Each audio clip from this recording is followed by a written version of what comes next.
ಸ್ವಾಭಿಮಾನಿ. ಯಾಕೆ ಈ ಮಾತು ಹೇಳ್ತಾ ಇದ್ದೀನಿ ಅಂತಂದ್ರೆ 1996 ದೇವೇಗೌಡರು ಪ್ರಧಾನಮಂತ್ರಿ ಆದಾಗ ನಾನು ಹೋಗಿದ್ದೆ. ಯಾರಪ್ಪನವರು ಕೂಡ ಪ್ರಮಾಣಪತ್ರ ಸ್ವೀಕಾರ ಮಾಡ್ತಾ ಇದ್ರು. ಇಬ್ರಾಹಿಂ ಯಾರಪ್ಪನವರು ಕರ್ನಾಟಕದಿಂದ ಮಂತ್ರಿಗಳಾಗಿದ್ದರು. ಇಬ್ರಾಹಿಂ ಅವರಿಗೆ ಕ್ಯಾಬಿನೆಟ್ ರ್ಯಾಂಕ್ ಕೊಟ್ಟು ಯಾರಪ್ಪನವರಿಗೆ ಸ್ಟೇಟ್ ಮಿನಿಸ್ಟರ್ ಮಾಡುವುದಿಲ್ಲ. ಯಾರಪ್ಪನವರು ಪ್ರಮಾಣಪತ್ರ ತಗೊಳ್ಳೇ ಇಲ್ಲ.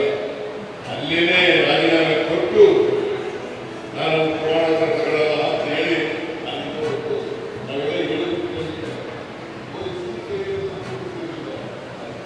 ಸ್ವಾಭಿಮಾನಿ ಯಾರಪ್ಪನವರು.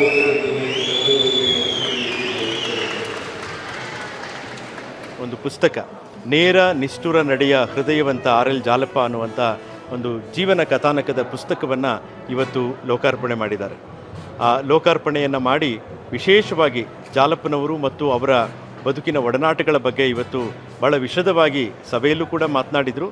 ವಿಶೇಷವಾಗಿ ಆ ಒಂದು ಪುಸ್ತಕಕ್ಕೆ ಸಿದ್ದರಾಮಯ್ಯನವರೇ ಮುನ್ನುಡಿಯನ್ನು ಬರೆದಿರ್ತಕ್ಕಂಥದ್ದು. ಸಿದ್ದರಾಮಯ್ಯನವರು ಸುಮಾರು 4.5 ಪುಟದ ಮುನ್ನುಡಿಯನ್ನು ಆ ಪುಸ್ತಕಕ್ಕೆ ಬರೆದಿದ್ದಾರೆ. ಆ ಮುನ್ನುಡಿಯಲ್ಲಿ ಜಾಲಪ್ಪನವರು ಮತ್ತು ಅವರ ಸರಿಸುಮಾರು 35-40 ವರ್ಷಕ್ಕೂ ಹೆಚ್ಚಿನ ಕಾಲದ ರಾಜಕೀಯ ಒಡನಾಟದ ಎಳೆಗಳನ್ನು ಸಮಗ್ರವಾಗಿ ತೆರೆದಿಡುವ ಪ್ರಯತ್ನವನ್ನು ಅವರು ಮಾಡಿದ್ದಾರೆ.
ನಾವು ಇಲ್ಲಿ ಕೆಲ್ಸಕ್ಕೆ ಬಂದಿದ್ದ ತಗೊಂಡು ಹೋಗ್ತೀವಿ. 2 ದಿನಕ್ಕೊಂದು ದಿನ ಒಂದು 5 ಬಾಟ್ಲು 6 ಬಾಟ್ಲು ಎತ್ಕೊಂಡು ಹೋಗ್ತೀವಿ. ಕುಡಿಯೋಕ್ಕೆ ಒಳ್ಳೇದಂತೆ, ಕುಡಿಯೋಕ್ಕೆ ಒಳ್ಳೇದೇನು BP ಶುಗರ್ ಏನು ಬರಲ್ಲಂತೆ, ಅದಕ್ಕೋಸ್ಕರ ಎತ್ಕೊಂಡು ಹೋಗಿ ಕುಡಿತಾರೆ ಸರ್.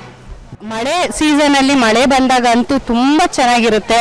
ಒಂಥರ ಫಾಲ್ಸ್ ಆಗಿರ್ಬೋದು, ಒಂಥರ ನೋಡೋಕ್ಕೆ ಒಂಥರ ತುಂಬ ವಾತಾವರಣ ಅಂತೂ ತುಂಬ ಚೆನ್ನಾಗಿರುತ್ತೆ. ಎಲ್ಲರೂ ಬಂದು ದಯಮಾಡಿ ಇಲ್ಲಿ ಬಂದು ನೋಡ್ಕೊಂಡು ಹೋಗ್ಬೇಕಾಗಿ ವಿನಂತಿಸ್ಕೊಳ್ತೇನೆ. ಟ್ರಕ್ಕಿಂಗ್ ಥರನೂ ಇರುತ್ತೆ, ಟ್ರಕ್ಕಿಂಗು ಮಾಡ್ಬೋದು. ಅಂತರಗಂಗೆ ಬರೋ ವಿಶೇಷ ಎಂದರೆ ಇಲ್ಲಿ ಗಿಡ ಮರ ಗುಟ್ಟೆಯಿಂದ ನೀರು ಸರೋವರ ಥರ ಬರುತ್ತಿದೆ. ಇಲ್ಲಿ 7 ಬೆಟ್ಟಗಳಿಂದ ನೀರು ಬರುತ್ತಿದೆ. ಇಲ್ಲಿ ಬೆಳಗ್ಗೆ ಹೊತ್ತು ಮುಂಜಾನೆ ಮೀನ್ಸ್ 6 o'clock ಇಂದ 7 o'clock ವರೆಗೂ ಟ್ರಕ್ಕಿಂಗ್ ಇರುತ್ತೆ. We reached 6 o'clock here. Then we took the help of the guide over here, so he accompanied us for this trek. So initially we went actually to see the caves, and then we finished the cave part and then came to this hill point, and we have got some nice views over here. So we never expected actually this kind of a view is going to be there, and it is very near to Bangalore.